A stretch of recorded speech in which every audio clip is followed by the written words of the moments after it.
dit is die 7de deel van die hoofstuk, maar ek gaan dit dadelik doen, want jy kry baie vragies wat monohybrid kruisings op 'n ander manier vra wat stambome insluit.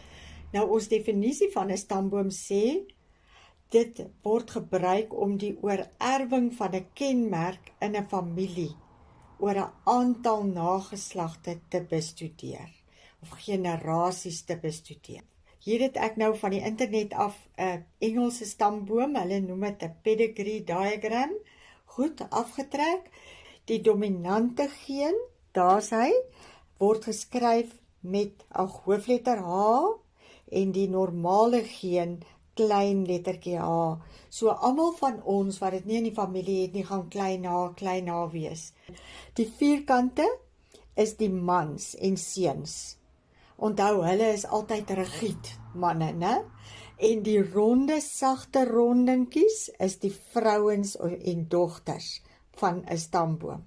'n Horisontale lyn dui by mense 'n huwelik aan, of by diere en plante hulle paar of hulle plant voort. Die vertikale lyne dui die nakomelinge aan. So in hierdie geval het hierdie ouers, daar's 'n nakomeling, 'n seun, nog 'n seun en 'n seun met Huntingtons en 'n dogter met Huntingtons. Reg. Goed. En dan is hulle weer getroud met die ander. Jy het altyd 'n gewone sleuteltjie, maar as hulle nie vir jou sê dis manlik en vroulik nie, jy weet die vierkante is manlik, rondes is vroulik. Nou, hoe vra hulle hierdie goed? Hulle vra vir jou, hulle nommer die goed en dan vra hulle die genotipes of die fenotipes. So jy moet dit kan uitfigure. Nou mense, ek wil hê jy moet ook kyk, ek het dit nou nagelaat om te sê, hierdie is ons eerste generasie. So daar kan ek 'n 1 maak, 'n Romeinse 1. Hierdie is tog die tweede generasie, dis hierdie mense se kinders. So hier maak ons 'n Romeinse 2. En dan hierdie is die derde generasie. So dit moet jy ook onthou, dat dit generasies verteenwoordig. Nou gaan ons kyk, hoe moet die pa lyk?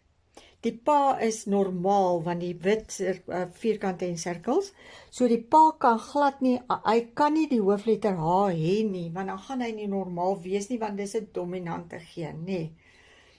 Die ma, kyk nou hierso, ek het dit geskryf net om tyd te spaar. As die mamma heterosigoties is, groot H, klein h, dan gaan daar kinders wees wat normaal is 50% kans en 50% kans dat hulle kinders gaan hê met Huntingtons. As die mamma, want sy is siek, as sy homosigoties is, so groot H, sou al haar kinders Huntingtons gehad het. En as jy nou kyk hier na die generasie, hulle het 4 kinders, 1, 2, 3, 4, het net die helfte. So hoe moet die mamma lyk? Die mamma moet heterosigoties wees. Dis haar genotipe. Haar fenotipe, sy ly aan Huntingtons. So kom ons kyk nou, hoe lyk generasie 2 se seun? En hier is nou 'n seun wat aan Huntingtons ly, hierdie ene. Hoe moet hy dus lyk? Hy moet heterosigoties wees op grond van die kruising wat ons gedoen het. Sien julle, ek doen dit sommer met die pinne direk, want dis nie nou nodig om die hele kruising uit te skryf nie, né? Goed, nou, as hy nou trou, en sy vrou, want sien julle, hulle het weer 'n kind, wat aan die Huntingtons ly, 'n seun.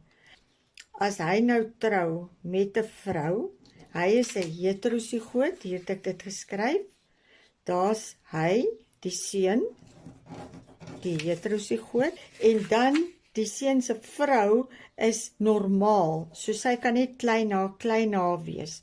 Hoe lyk hierdie seun wat nou in generasie 3 is? Hy gaan dan ook 'n heterosigoot wees.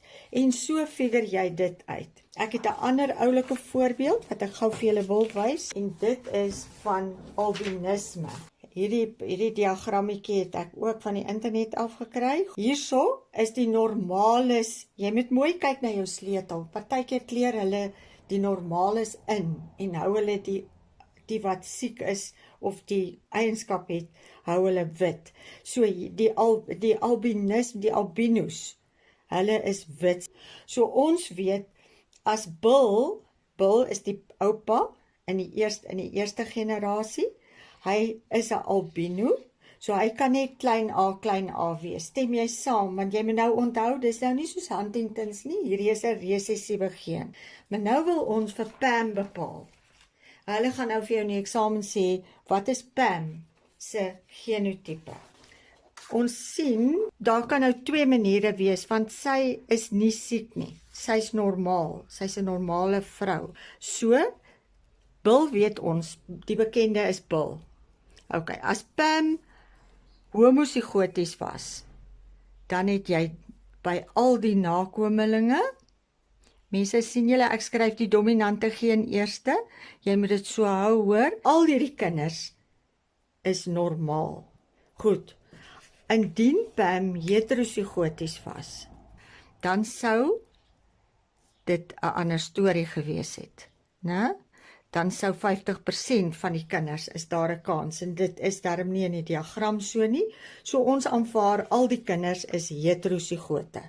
Nou wil ons bepaal, wat is Brian se genotipe? Brian is normaal, hy's 'n normale man, maar as hy groot A was, dan was al die kinders nie albinos nie. Stem jy met my saam, want die dominante geen loop deur almal.